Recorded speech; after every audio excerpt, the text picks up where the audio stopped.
এখন তো দেখছি আপনি বারবার জোরে জোরে এই কথাগুলো বলছেন। তাতে কি? তুমি তো আর এফেক্টেড হবে না, হওয়ার কথাও নয়।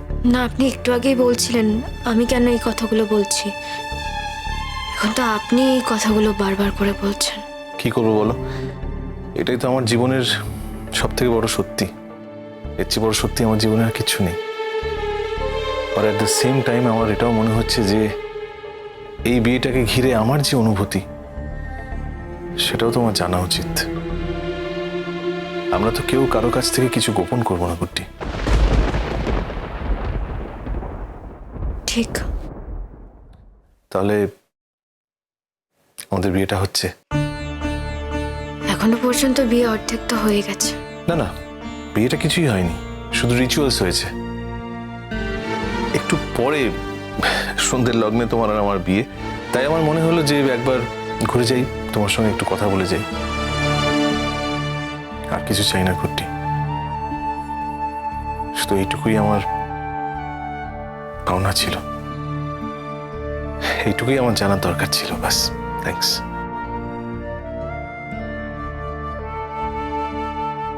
এই যে যুধাজিৎ, তোমাকে আমি সারা বাড়ি খুঁজে বেড়াচ্ছি, কোথাও খুঁজে পাইনি, আর তুমি এখানে বউর সঙ্গে গল্প করছো। আশ্চর্য, একটা দুপুরও বউকে ছেড়ে থাকতে পারছো না নাকি? এই দেখো দেখি, আমি একটা জরুরি কথা বলতে এসেছিলাম। হ্যাঁ আমি জানি এই কথাগুলো জরুরি, আমি জানি। মানে এখন যা যা কথা হয় সব কথাই জরুরি, মানে এর থেকে তো আর বেশি জরুরি কিছু হতে পারে না, তাই না? এটাই এখন সব থেকে বেশি জরুরি। তোমাকে একটা কথা বলি যুধাজিৎ,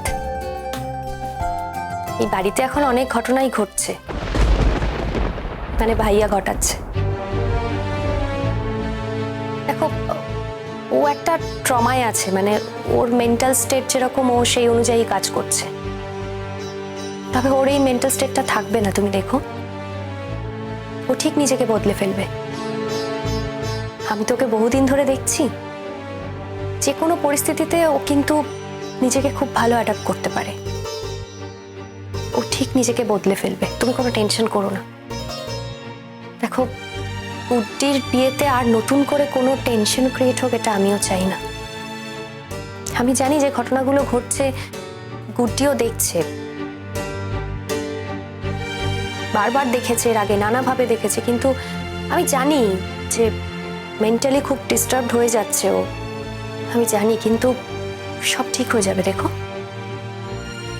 হ্যাঁ সত্যি, আসলে দাদাভাইকে এত অসুস্থ লাগছে না, এরকম অসুস্থ কিন্তু কোনোদিন দাদাভাইকে দেখিনি। এক্স্যাক্টলি, আমিও ওকে এটাই বলছিলাম। এই অসুখ সারানোর ক্ষমতা তো আমার নেই মিঠিদি। তাহলে তাহলে কেন এখানে এসব আলোচনা করছে? আমি বুঝতে পারছি না কি লাভ এই আলোচনাগুলো এখানে করে। যখন ও কাছে ছিল তখন ওকে দূরে পাঠানোর জন্য পাগল হয়ে গেছিল, আর যখন দূরে চলে গেছে তখন কাছে আনার জন্য পাগল হয়েছে। আসলে ও কোনোদিনই ওকে দূরেও পাঠাতে পারবে না, কাছেও আনতে পারবে না। অথচ অদ্ভুত, সারাটা জীবন এই দ্বন্দ্ব নিয়ে কেটে যাবে, আর এই দ্বন্দ্বের জন্য ও নিজে দায়ী। আমরা কেউ ওকে হেল্প করতে পারবো না। দেখো, শিরিনের জীবনটাও তো মিথ্যে হয়ে যেতে পারে না। মানে শিরিনের ওপর ব্যক্তিগতভাবে যতই রাগ থাকুক, কিন্তু এই ব্যাপারে আমি শিরিনের পক্ষে আছি। দেখো, বিয়েটা যখন করেইছে তখন তার দায়িত্বটা তো ওকে পালন করতে হবে। এক বুক দুঃখ নিয়ে হা হুতাশ করে অন্য মেয়ের বিয়ে হয়ে যাচ্ছে বলে শিরিনকে কষ্ট দিয়ে তো কোনো লাভ নেই।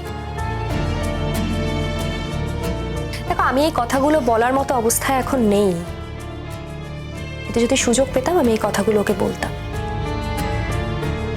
এখনো যেগুলো করছে সেগুলো জাস্ট আদিক্ষেতা লাগছে, একটা নাটক বলে মনে হচ্ছে। ও একটাই জিনিস চাইছে যে কোনো উপায় হোক গুড্ডি লাস্ট মোমেন্টে ওর বিয়েটাকে ক্যান্সেল করে দিক। কিন্তু তারপরেও যে ও গুড্ডিকে বিয়ে করে সংসার করবে সেটা কিন্তু করবে না।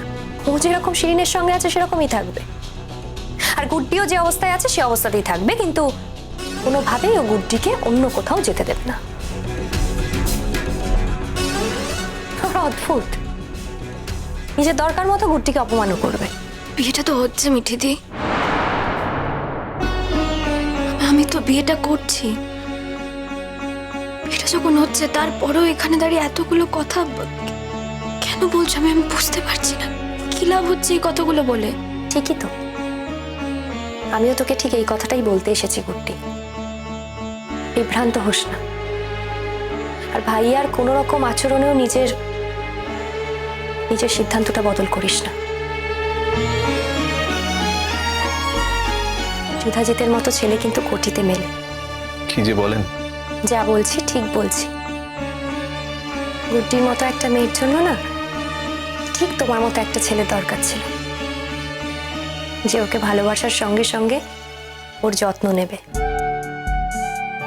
দেখো, ভাইয়া ওকে ভালোবেসেছে কি ভালোবাসেনি সেটা আমি বলতে পারবো না, কিন্তু এমন এমন ঘটনা ওর সঙ্গে ঘটিয়েছে, মানে দিনের পর দিন, মাসের পর মাস ওকে যেভাবে অপমান করেছে, তাতে অন্তত এটা প্রমাণিত হয় যে ভাইয়া ওকে কোনোদিন ভালোবাসেনি, এখনো ভালোবাসে না, আর ভবিষ্যতেও কোনোদিন ভালোবাসবে না। এই কথাটা কিন্তু তুই মাথায় রাখিস গুড্ডি। আচ্ছা, তোমাদেরকে কিন্তু নিচে ডাকছে, অলরেডি অনেক লেট হয়ে গেছে, আর গুড্ডিকেও তো সাজাতে হবে। আর হ্যাঁ, তোমাকেও কিন্তু মামামরা নিচে ডাকছে। হ্যাঁ, এই তো যাব। পিকলু কি করছে? ঠিক বলতে পারবো না, ঘরেই আছে হয়তো, শিরিনও আছে ওর সঙ্গে।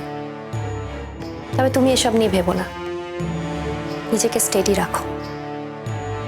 ইনফ্যাক্ট আমি তোকেও বলছি কথাটা গুড্ডি, তোমরা দুজনেই স্টেডি থাকো। এখন চলো নিচে, আমরা যাচ্ছি, চল।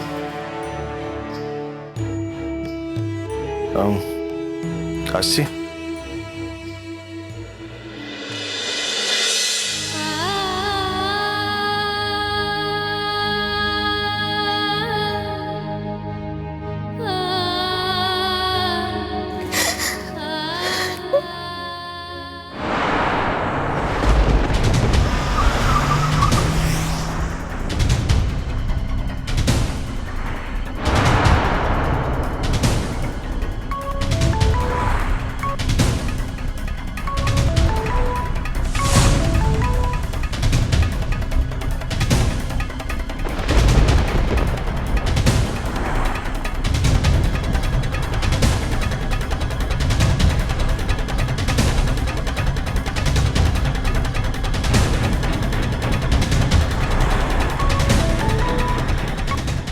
তুমি কোথায়? ফোনটা ধরছো না কেন?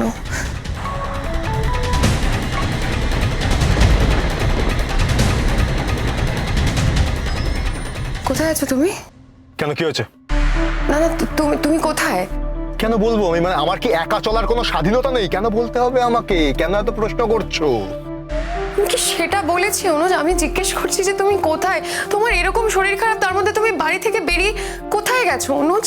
তোমার তো শরীর, তোমার কি মাথাটা খারাপ হয়ে গেছে? মানে আমি বুঝতে পারছি না। আমি কিন্তু এভাবে সত্যি আর তোমার সাথে থাকতে পারছি না অনুজ।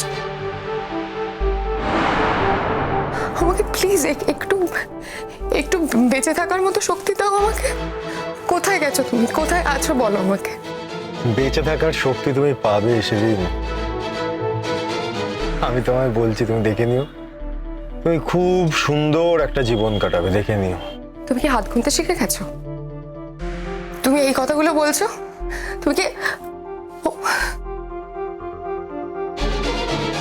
অনুজ, তুমি বুঝতে পারছো না, তোমার আইডিয়া নেই আমি কি কন্ডিশনে আছি।